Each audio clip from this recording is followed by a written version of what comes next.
Nafarroa luze zabalean, badira jende susten ari diren herri eta haranak, baina badira baita ere, leku horietan bizitza sustatzen eta sostengatzen ari diren pertsona eta proiektu berritzaileak eta eraldatzaileak.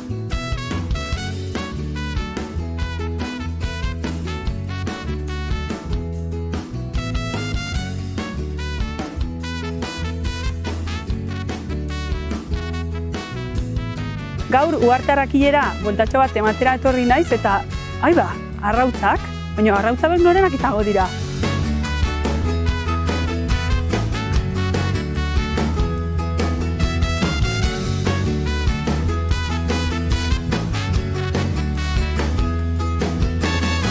Kaixo, bikote. Kaixo. Asier eta Jon, ezta? Kaixo, Bai.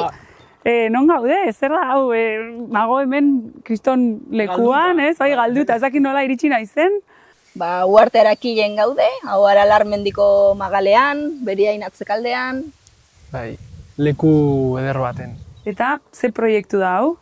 Harri nekazaritza izena dugu proiektuak, eta hori nekazaritza eta abeltzaintza gustatzen dituen proiektu permakulturan Proiektu profesionala. Profesionala. Bai.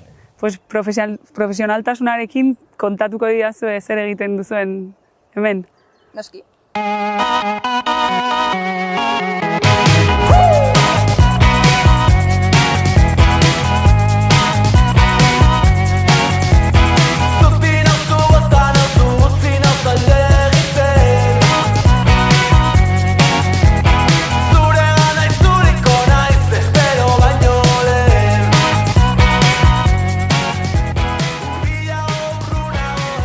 Bueno, bikote, esaiazue pixka bat nortzu zareten eta zer egiten dugu hemen eta nola bukatu dudan paraje polit honetan. Bai, ni Jone naiz, Gasteiztarra, eta ni berez erizaina nintzen. Naiz. Ikasi nituen baita ayurveda ikasketak, dela terapia alternatibo bat, Indiako medizina tradizionala, eta horria hasi nintzen lotzen pixka bat gehiago bizitza naturalarekin, biziziklo hori naturalagoekin, urtaroak, janaria, eta momentu justo horretan gainera ezagutu nuen Asier. Ni ere Gasteiztarra, Asier naiz, eta ni bere Zirian jaio nintzen, bai nire amonak zeukan Arabako mendialdean etxe bat, baratza txiki batekin, frutalekin, baina inor ezen nekazaria ez abeltzaina nire familian. Eta ez zitzaidan gustatzen ikasketa reglatuak edo ikastea. Orduan utzi nun batxilergoa eta sartu nintzen Arkaute nekazal eskolan. Eta hor beti esaten dudan bezala mundu bat ireki zitzaidan, ez? Hasi nintzen nota onak ateratzen, izan zen izugarria. Sinistu zenuen ikasketan, ez? Bai, gainera irakasle oso ona neuzkan, eta oso ongi. Egin nituen praktika kardilatzakin, eta animaliekin jarritu nintzen, eta joan nintzen Arantzazukon hartzai eskolara. Eta hor hasi nintzen buruari bueltak ematen, eta nire amonaren etxean proiektu bat pixka proiektatzen. Ahuntz proiektu bat saiatu nintzen egitenan, ez geneukan lurrarik, erosi behar nun, eta Paragosa zen herri horretan 15 lagun bakarrik bizi ginela. Eta ni nengoen lurra bilatzen eraikitzeko ikuilua, eta bakarrik zeuden oso lur txikiak eraikitzeko, eta jabe horiek ez zidaten saldu eta zen ezinezkoa. Gainera, eskatu nun baimena Arabako Diputazioan Aldundian, herria ditzen zen Urarte. Eta ez egoen ez nekazarik, ez abeltzainik, eta eskatu nun baimena Urarteko herri lurrak mendia erabiltzeko. Eta goratzen naiz, eukin nuela bilera bat Arabako Aldundian, mendi zerbitzuarekin, eta bere zuzendariarekin, Quintana bera bizena zeukala, Quintana gizona, eta berak esan zian ezin nuela erabili Urarteko mendia. Orduan, horren ondorioz, handik joan nintzen, nire amonaren etxea utzi nun, proiektu hori utzi nun, eta nola nik egin nituen ze praktikak hemen Arbatzun, Albi Gaztandegian, eta nire anaiaren neska da Arbazukoa, pixkat ezagutzen nuen sakana, eta aurkitu nuen landatxo hau, 2,6 hektareakoa, eta nire aurrezki guztiak eta nire bizitza hemen sartu nituen. Permakultura.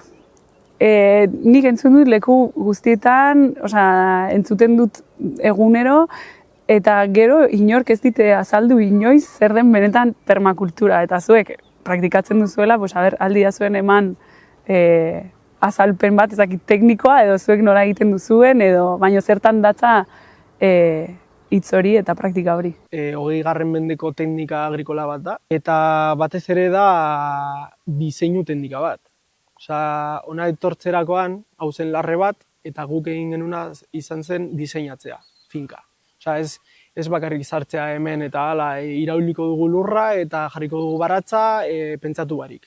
Ez, sartu ginen hemen eta permakultura barnean daude beste teknika batzuk, adibidez K-line, linea klabe gazteleraz.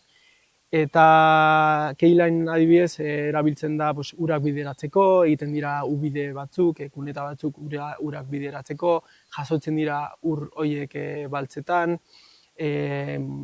higadura ekiditzeko adibidez. Eta permakultura barruan diseinatzen dugu baratza, nola joan behar den baratza, ze eremutan, jarriko dugu goikalden edo beko partean ibaiaren kontra, edo abiz frutalak nola landatu. Jokatzen duzu pixkat eremuarekin, klimarekin, eta baita ere norberaren baldintzekin edo bizitzarekin. Permakulturaren barnean ere aurreikusten da gizakien arteko harremanak. Zelan diseinatu gure arteko harremanak ongi joateko. Bilatzen da pixkat azkenean proiektu hori ahalik eta sustentablena izaten, ez? Bai dion Asierrek bertan bizi eta lan egingo duten pertsonek osasuntsu eta hori aurrera eraman ahal izatea benetan, sobrepasatzea asko, ere geroz eta autosufizienteago izatea, horregaitik askotan ere egoten dira bereak, horrek laguntzen duelako, bai guk arrautza horiek janditzakegu, ez? Eta baita ere laguntzen du larreak mantentzen. Orduan bilatzen du kanpoko intsumo ahalik eta gutxien izatea baita. Horregatik baita hori frutalak, azkenean izaten dira, boske komestible ditzen zaiona, ez? Azkenean hemen izango ditugu bai sagarrak, bai madariak, urrak, danetarik. Hori, kanpoko intsumo horiek ahalik eta gutxien izatea, eta gero hori, Asierrek ere esan duena, inguruko komunitateari ere nolabaiteko harreman hori izatea, zentzuz bizitzea. Ez, hori, azkenan gure ordutegiak, da lan asko egiten dugula, baina neguan, gaueko 5 edo 6 gau ez egiten denean, horrek bultzatzen zaitu jasotzera, eta lasaitxo egotera, eta beste ritmo batekin bizitzera, eta udan kontrakoa, udan lan egiten ditugu ordu asko. Nire amak esaten du que todo en exceso es malo, eta nik uste dut zuek oso, esaldi honekin nahiko ados zaudetela.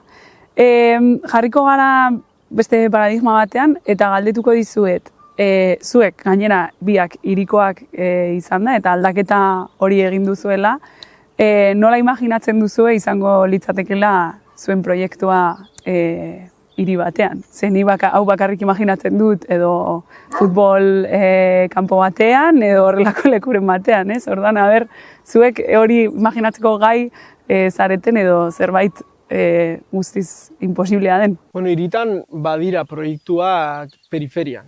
Adibidez Gasteizen ezagutzen dugu Basaldea, Monasterio Guren, Aleka eta Crops for Life proiektua. Eta badira proiektu batzuk periferian, hiriko periferian.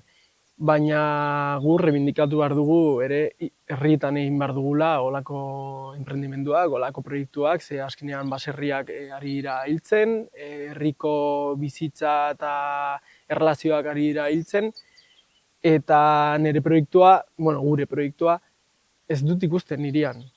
Osea, hau da baserri eredu baten proiektua. Eta guk hori bilatzen dugu eta borrokatuko dugu horren barnean.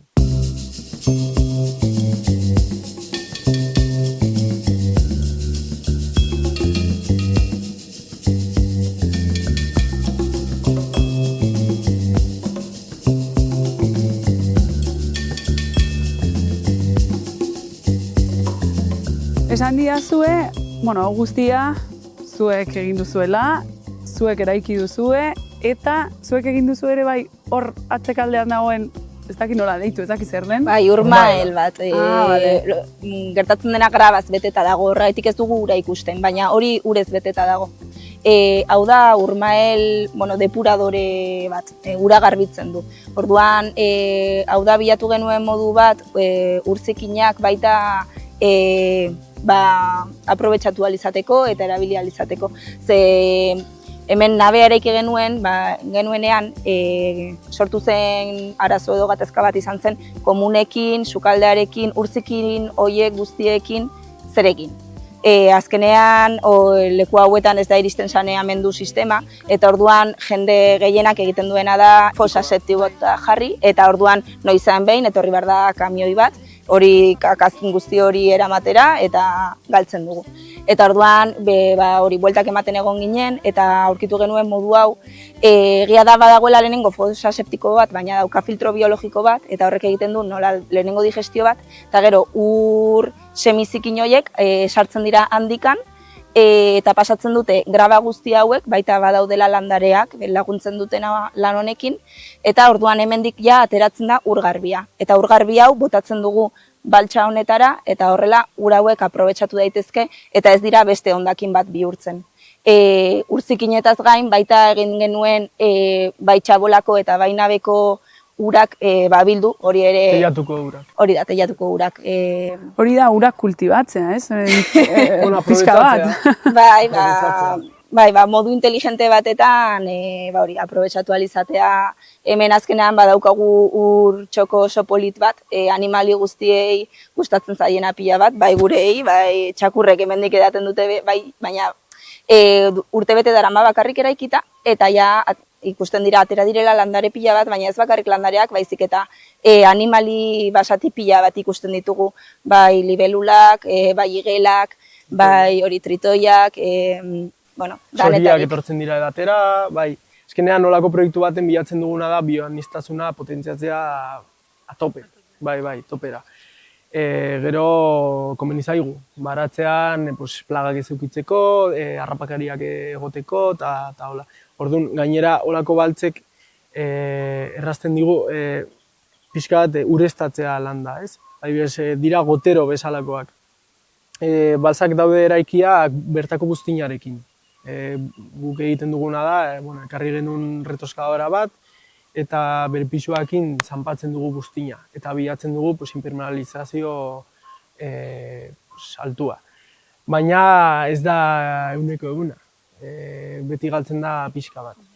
Ez da lorra sintetiko bat jarriko bat zenu bezala. Eta galtzen den hori, joaten da ureztatzen. Lurrera infiltratzen gutxinaka, eta hori. Nola ekin diztira hemen ez egotean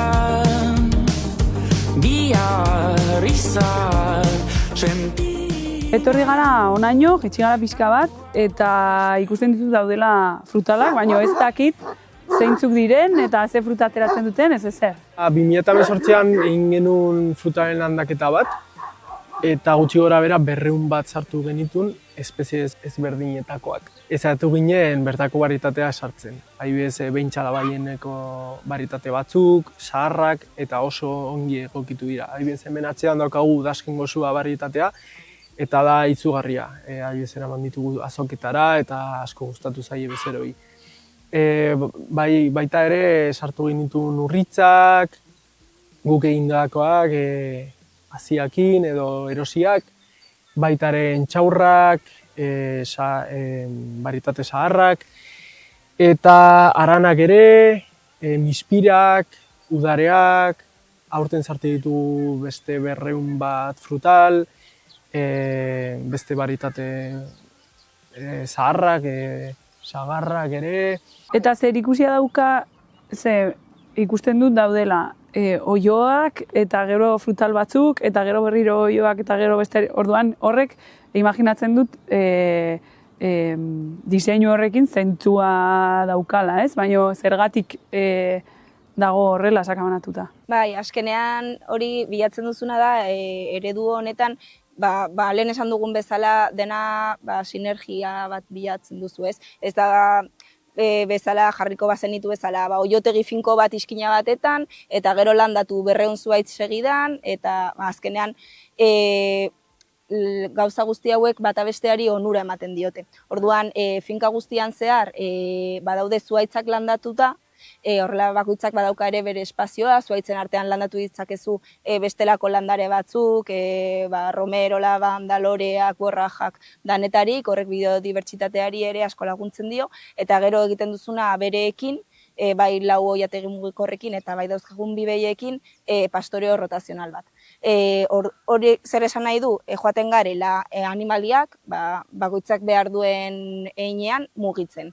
Ez daude finko inoiz toki berean. Horrela abereek beti daukate belar freskoa jateko, eta horrek esan nahi du gero arrautzak asko osasuntsuagoak direla, badaukate nutrizioaren aldetik ez dago ezerrekin konparatzerik, eta adibidez behiak ere, ugaltzen direnean eta hurrengo urtean espero dugu esnea ematen dutenean, esne horrek badauka kalitate bat oso berezia.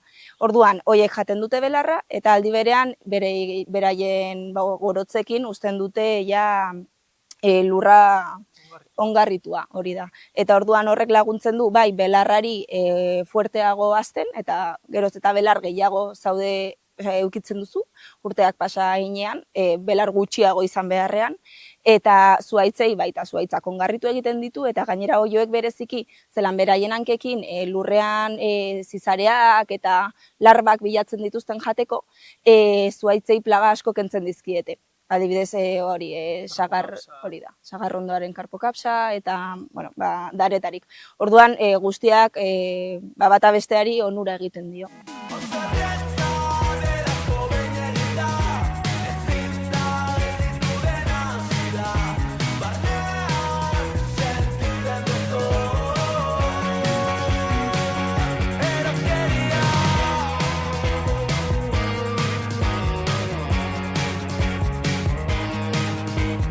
Hau ez da bakarri nekazaritza, ez? Abeltzaintza ere bai, eta badituzu hemen, zer dira? Hauek dira gure behiak, oraintxe bete dituzte 2 urte. 2 urtetxo. Bai, dira oso jatorrak, hauek oso 2 urte dazkate, eta hurrengo urtean hasiko dira ekoizpenean, aurten inseminatuko ditugu. Eta, laguntzen digute belarra kontrolatzen, hori pastoreo rotazionala egiten, eta, dira oso jatorrak, jersei arraza, oso nondik gertukoak. etorriak? Kantabriatik, ekarri genitun, bai, duela 2 urte. Eta, egokitu dira izugarri, oso jatorra dira, gertukoak oso onak. Eta espero dugu esne osasuntsua eman dezaten. Bai, badira oso gertukoak eta aldi berean baita oso rustikoak. Bai udan 40 gradu aguantatzen dituzte hemen lasai-lasai, ura daukaten bitartean, eta bai neguan, elurra, euria, ondo egokitzen dira klimara, eta osasuntsu. Orduan, hurrengo artean etortzen bagara, esnekiak ere bai izango dituzue, dena ongi baten bada, ez? Bai, hori da ideia eta espero duguna bai.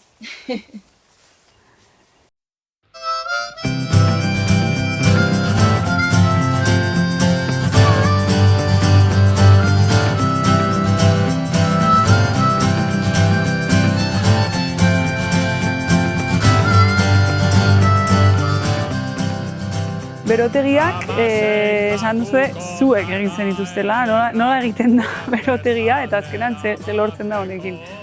Bigarren eskuko negutegia gero egin dituen Salamankan, ekarri genituen onera, eta gero eraiki genituen Eta bai laguntzen dute asko, neguko eta udaberri hasierako momentu horretan igual produkzioa oso eskasa dela kanpoko hortuan gauzatxoak eukitzen. Orain hemen ikusten ditugu ilarrak, espinaka, zenorioak aste gutxi batzuk gelatzen zaizkie, tipulina, horrelako beste negutegian izan ditugu letxugak, rabanito, horrelako barazki batzuk izan alizatea neguan izaten dela ekonomikoki momenturik flojuena. Elkarrotuta betirako, balagalduen tiro jartzune, ez gaituzte izutzen orain. Ni landaretaz ez dakit asko, baina imaginatzen dut hauek ez daudela landatuta, baizik eta landatzeko direla, ez? Hemen egiten dugu, saiatzen gara egiten gure landare guztia. Ez guztia, beti erosten dugu zehozera porrua, kantitate behar duzulako, baina hemen saiatzen gara erosten dugu hazia edo gure hazia izaten, eta saiatzen gara egiten gure landarea. Adibidez tomatea, letxugak, inkluso espinaka, udaberrikoa, daukagu ere remolatxak, barietate ezberdinetakoak, orduan bai, da momenturik. Bai, mintegiak azkenean nik uste dut bi benefizio ematen dizkizula, batez ere ekonomikoa, ze landare ekologikoa guztia erosi beharko genu azkenean hor diru asko da, eta orduan rentabilitatean aldetik gure mintegia egitea azkenean Eta gero beste alde batetik baita barietate ezberdinekin jolaste alduzu. Azkenean erosten duzunean badaukate gauza bakarra eta hori erosi behar dezu ez. Eta zuk zure haziak edo hazi bereziak erosten dituzunean horrek bai ematen dizu aukera landare ezberdinak izatea. Badaude gauza batzuk guk jartzen ditugunak ez direla oso horrela famatuak edo paktxoi edo kolrabi olako gauza bereziak imentzen dizuzuk zure mintegia egiten baldin badezu. Baita ere, hankanpoan daukagu mintegi forestala bat, eta erreproduzitzen ditugu bertako barietateak, espeziak, lizarrak, astigarrak, entxaurrak, eta egiten dugu sendabelarren mintegia ere, romeroak, santolinak, denetarik. Sendabelarrak izaten dira gehiago dituzuen beste haziei edo beste ondoetan jartzeko, edo ere bai ateratzen dituzue salmentan, edo egiten duzu zerbait sendabelarrekin? Batzutan eramaten dugu azoketara. Eta inkluso batzutan oparitzen diegu gure bezeroei, bai, keinu bat bezala, ez? Eta jendea eskertzen du. Baina bai, gure asmoa izango litzateke pixkat saltzea sendabelar kantitatea. Baina bai egia da, momentu honetan helburu garrantzitsuena sendabelarrana dela biodibertsitatea. Polinizatzaileak eta geroz eta biodibertsitate gehiago eduki bai zuhaitzen eta bai hortuaren artean, azkenean momentu honetan horretarako erreproduzitzen ditugu eta horretarako landatzen ditugu. Gero guretzako baitza, nik beti biltzen dut romeroa, biltzen dut oreganua, biltzen dut laurela eta guretzako izaten dugu eta denbora gelditzen bazaigu, baita biltzen dugu pixkat saltzeko, baina batez ere da biodibertsitate aldetik horrelako landareak oso interesgarriak direlako.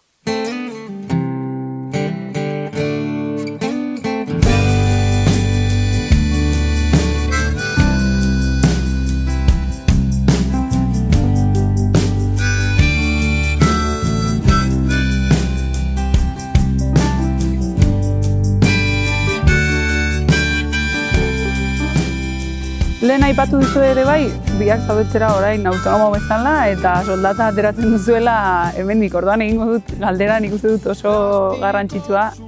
Non aurkitu ditzazkegu zuen produktuak, non erosi daitezke eta non lortu daitezke hemen ateratzen duzuen guztia. Saltzen dugu asteazkenero Sakana Baiaran, daukagu bezero talde bat, eta gero saltzen dugu asteazkenero baita ere Landare, kontsumo taldean, Iruñan. Gure azokarik potenteena da Larunbatero Gasteizen, Santa Barbara azokan. Eta han saltzen dugu pila bat. Eta benetan, olako proiektu batetik ateratzen da produktua, landu behar da. Saltzen da, jendeak ere eskatzen du. Eta eskertzen du. Eta eskertzen du ere, ze kalitatea handia da, eta oso ona da.